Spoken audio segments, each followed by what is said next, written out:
Tonight on CTV News at 11:30.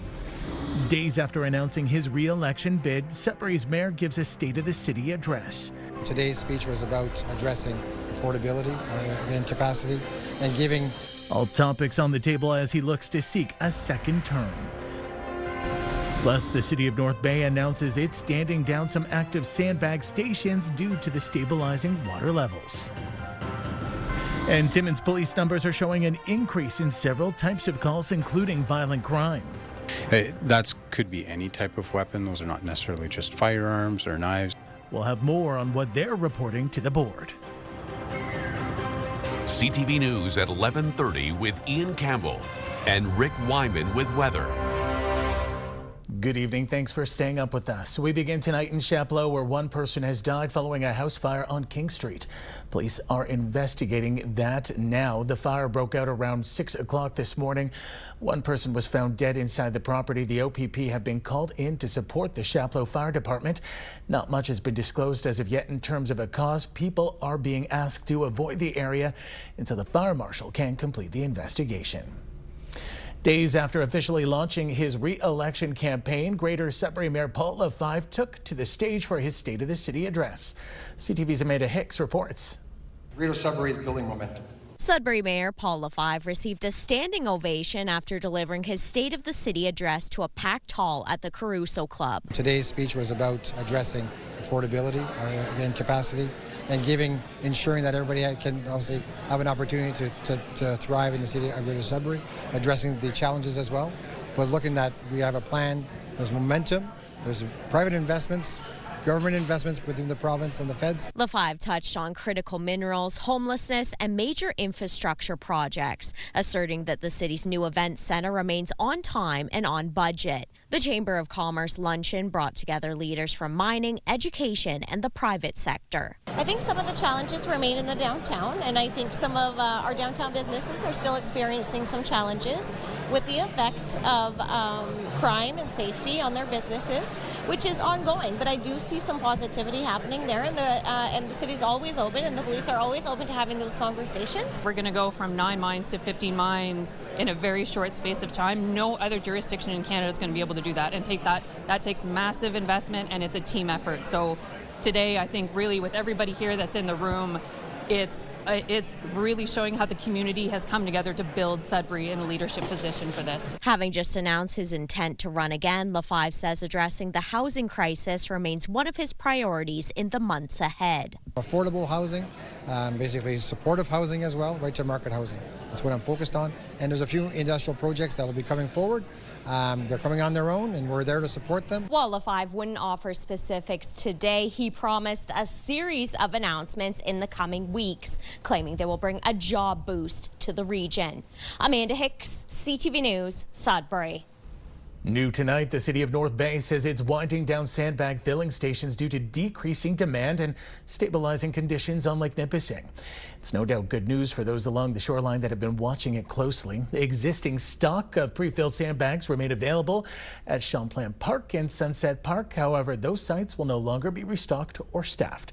Officials say they're continuing to monitor the situation, and while stable, the lake levels are still high and residents should be cautious around the water.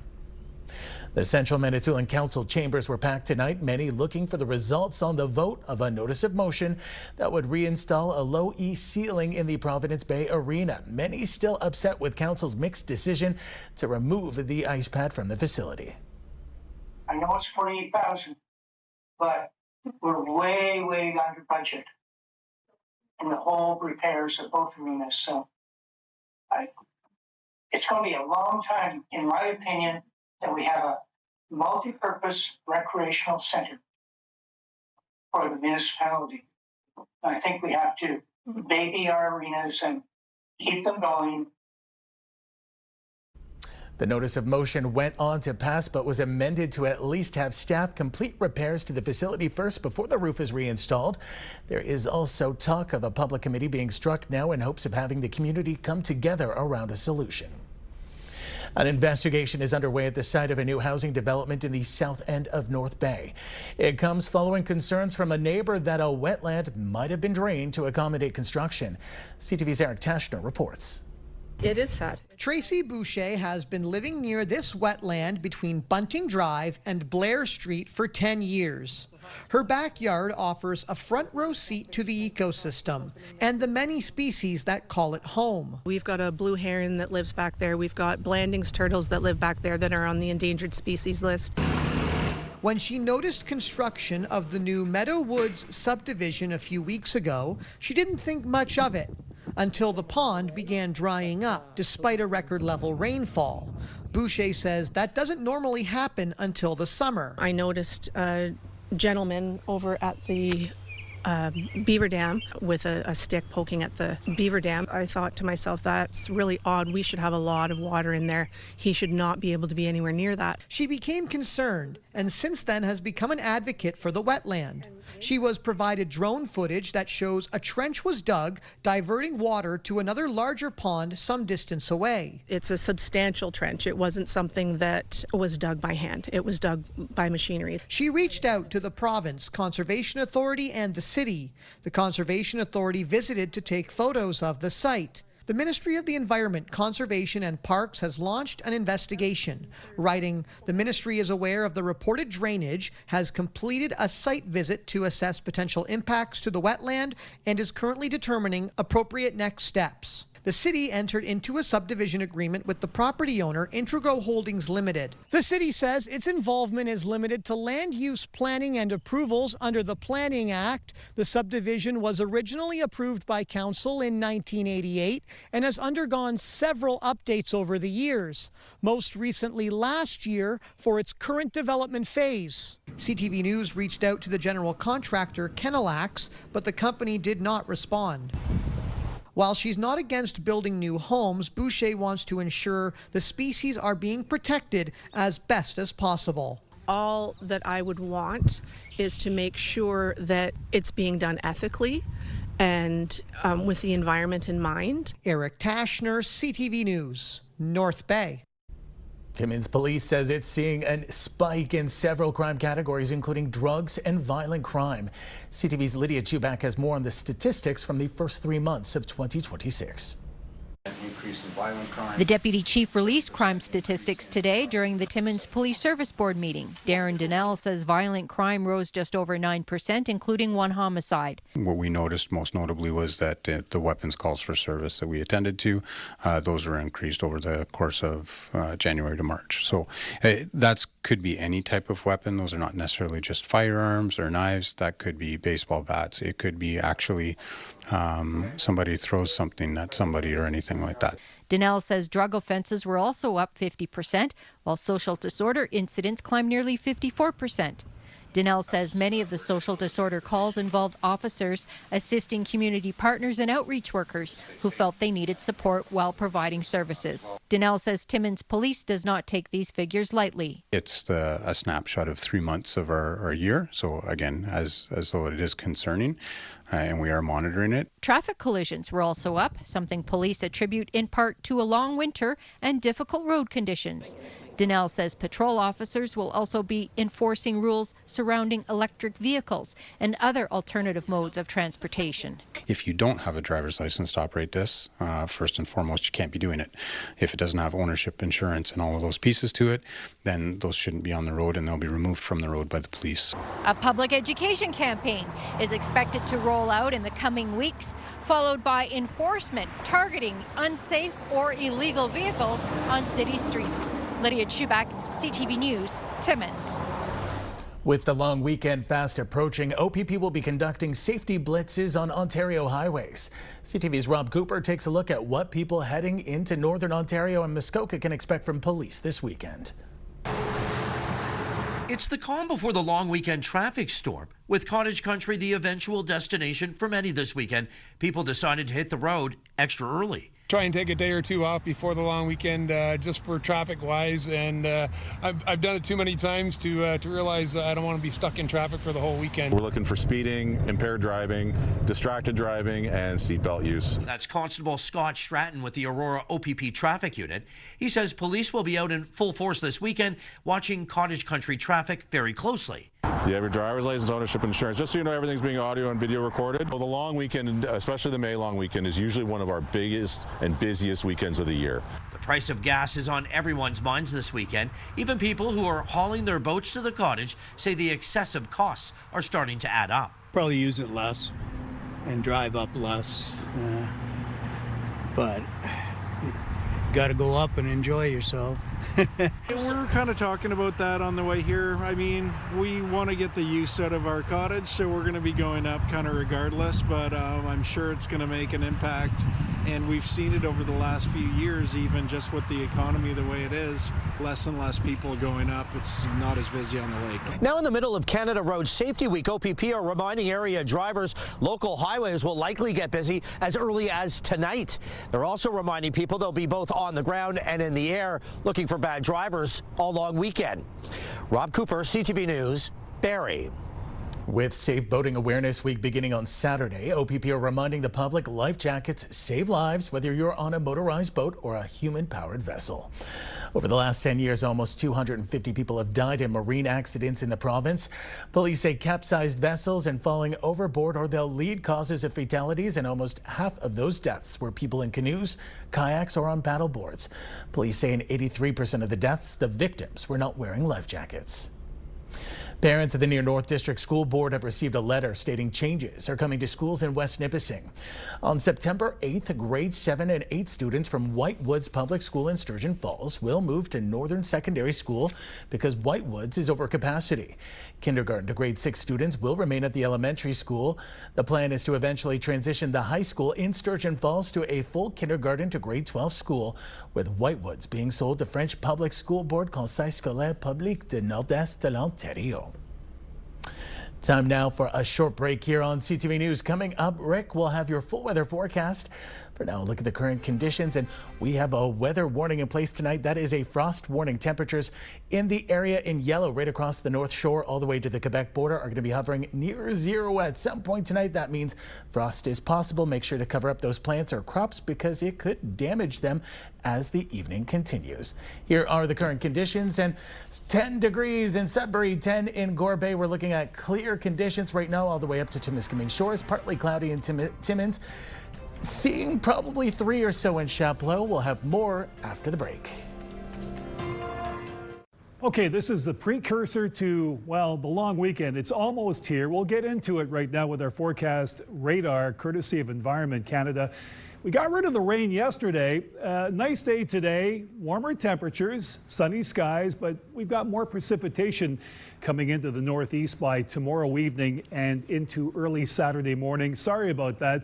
That may be about the only blip we have over the course of the weekend for some areas, but it's not perfect, but it's better than what we had last weekend. 7-day forecast, Sudbury Nickel Belt, mainly sunny and 16 tomorrow. Chance of showers Saturday. That's going to happen overnight, I believe.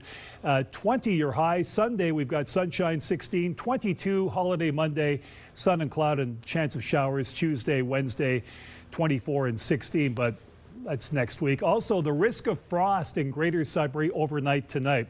Sault Ste. Marie, Algoma, showers 15 tomorrow, 19 and 18 Saturday, Sunday with the sunshine. Monday, chance of showers. More of the same Tuesday at 20. 10 on Wednesday, chance of showers. Big drop in temperature there. Your normal 17 for this time of the year. Timmins Cochrane Campus casing, chance of showers for a couple of days, 18 and 23 your highs. Sunday, we've got sunshine and 15, showers holiday Monday, 18, 19 Tuesday, 12 Wednesday. So you see that big drop in temperature in some areas. So again, the chance of showers both days, your normal 18 for this time of the year.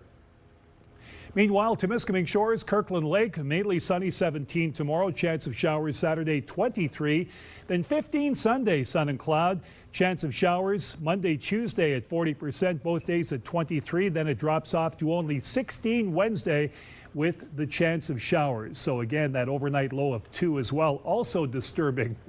North Bay, West Nipissing, mainly sunny tomorrow, 18, chance of showers Saturday 19, 16 Sunday, sunshine. Monday, here we go, chance of showers at 25, then 24, chance of showers Tuesday, dropping off to 15 Wednesday with the chance of showers. Also, frost warning for North Bay and West Nipissing late tonight and overnight. Please keep that in mind. Some sunshine, some warmer temperatures, Ian, but also some rain to stick around over the course of the next couple of days. Back to you. Looks pretty good. Thanks, Rick. A survivor and advocate shared her story in Sudbury yesterday at a lunch and learn hosted by Angels of Hope Against Human Trafficking. CTV's Elena Everson has more tonight. And then I'm going to walk you through the stages of exploitation. As the keynote speaker, Carly Church calls education about human sex trafficking power. Understanding that aspect of it, of just how psychological human trafficking can be. I always wonder to myself, if somebody came into my high school and actually talked to me about human trafficking and what it truly looked like, would it have happened to me? Or would I have had the information, the knowledge, the skills to really understand what was happening to me before it was too late? Church says domestic human trafficking is not what the movies and the media portray. She says it's actually a trauma bond. In reality, traffickers build a psychological hold around people. It feels as if you can't leave. It feels as if, there are invisible bars or invisible chains. Church says the average age of recruitment into human trafficking is between 12 to 15 years old. Is so young, which is why I think that, again, education is power. I think that we need to be educating our young people not only on what to look out for, but also educating them about, their own vulnerabilities, empowering them, teaching them about consent, healthy relationships. Church says human sex trafficking is one of the fastest growing crimes, with 2/3 of it that occurs in Canada happening here in Ontario. Elena Everson, CTV News, Sudbury. Today also marks a national day to end violence against women and children. The Moose Hide campaign is an Indigenous-led movement established in British Columbia in 2011. The campaign has become a national movement. In the North, Canadore College marked the occasion by wearing moose hide pins and participating in conversations around violence prevention and reconciliation. Police services across the region also marking the day. Many services posting to social media about the Moose Hide campaign, saying wearing the pin signifies your commitment to honor, respect, and protect women and children. The Premier is continuing to face fallout over his government's flip-flop on a recent private jet purchase. Documents show Ontario taxpayers are now on the hook for nearly $200,000 in connection with the plane. CTV's Siobhan Morris has the latest. It's the big buy that just keeps hovering over Queen's Park. For months, this Premier was putting his hands in the pockets of the people of Ontario. Newly released documents from the Premier's office show the government put a down payment on a $30 million jet in January. We didn't find out about the purchase until mid-April. The public anger was loud. I believe it was the right decision, but if people don't want it, we aren't going to do it. Doug Ford turned that jet around. We gave it back to Bombardier, the exact same price. No one lost anything. Though there were questions about whether there was more in the details. Anything that is extra, or maybe there's nothing extra, we'll make it transparent. We now know there were extra costs, more than $139,000 for aircraft maintenance, inspection, and training, another $33,000 for legal services, and $18,000 for acquisition support. The extra cash totaling nearly $191,000. So I want to ask the Premier to stand up and tell us, will you pay the people of Ontario back for your midlife crisis gravy plane? The Premier away from Queen's Park at a pair of events reporters weren't invited to. The Minister of Economic Development spoke for him. The Premier has made his comments on the jet. We're really focused on the economy. No direct answer from government officials about whether a payback is coming. No taxpayer should be on the hook for the Premier's private luxury jet, especially when he's been misleading us for weeks now that there would be no cost to the taxpayer. The expense, a drop in the bucket in Ontario's $244 billion budget. But the interim Liberal leader says it's telling. It's a Premier who's tired and lost his way, because he doesn't understand the reality of everyday life in Ontario. Siobhan Morris, CTV News. Still ahead tonight on CTV News. Radio Show makes its big return to Laurentian as one school board educates its kids about the entertainment industry. More in a moment.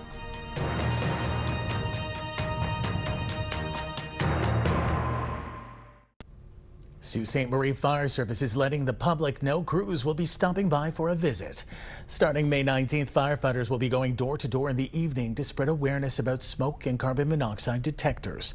As of January 1st this year, you are required to have working smoke and CO detectors on every story of your home. Parts of the visits will include testing your alarms and providing safety information. The North Bay Humane Society is smiling today after the total was announced from the recent Smile Cookie campaign. Tim Hortons stores across the city raised more than $105,000 between Smile Cookie sales and other donations to support the pet-friendly charity. The funds will help cover the cost of veterinary care, medications, treatments, and the socialization of animals. A biennial alternative art festival is happening this week in Sudbury. CTV's Madison Merrier has more about the artistic experimentation. A portion of Larch Street is closed to vehicles as 30 artists are working on their installations, taking inspiration from used and broken vehicles. We decided to go with hazard and hasard in French. Hazard is more like something that happens to happen, you know, it's not... it's a question of chance also, while hazard in English has a connotation about risk. So they're playing with that concept, risk, chance. Many of the artists are working on cars or taking inspiration from the hazard, with some even wanting viewers' involvement to keep their piece unpredictable. People can interpret things as they feel when they see the art. And really what I would like for them to do is come and participate, which I think is also, you know, a great opportunity to be part of the practice too. This is our installation based around MMIW to honor those missing and murdered Indigenous women. So what we're doing is we're asking the public to come and contribute by creating a face on our templates. Many of the art being created is speaking on larger topics like missing and murdered Indigenous women, immigration, and fast fashion. A bit more about my experience as an immigrant. According to when you arrive here, you're expecting things, but you don't really know what's going on, you know? You learn from zero. This is resonant to me as an hazard. We just believe, but we don't know exactly how the process, how long it's going to take. The art installation is happening until Saturday, and organizers say the beauty of watching artists make their art will let viewers see something new on every walkthrough. Madison Merrier, CTV News, Sudbury. Finally tonight, high school students from French public schools across the north rolled out their annual radio show concert today in Sudbury. CTV's Angela Gemmell has more.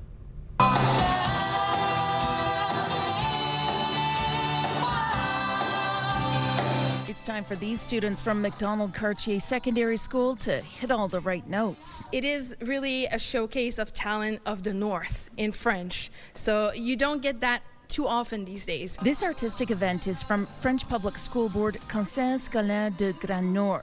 The 22nd annual radio show involves more than 100 students from 7 high schools across the north. They spend a week together at Laurentian University, taking part in workshops, training, and rehearsals. The big finale is a trio of concerts, all performed on the same day. One of my friends thought she wanted me to try it out because she said I'm like a good singer, so she said I should try it. It's been fun meeting new people and kind of just getting out of my comfort zone a bit. Participating students are in one of 2 streams. Those in the music stream concentrate on their performances, while students in the promotional stream focus on marketing, technical production, and hosting. Just love talking, if I'm honest. This grade 12 student is one of 3 MCs. I wanted to be part of it because it's been 4 years that I've been doing radio show, and I got attached to creating a specific video to the group of my school, and it's just so fun, and you get to hang out with friends from all over Northern Ontario. For some students, this is a chance to see other parts of the province. Especially for our high school that are like in Long Lake and Marathon. It's a week out of the school here in Sudbury. They get to see the university, they get to see other people in other schools, because some of those schools are really remote. So they get here, they get together. It's like a big jam session. Organizers say radio show is a chance for students to determine if this is a career path they want to pursue, but mainly it's a chance for them to make new friends, improve their talents and abilities, and put on a show.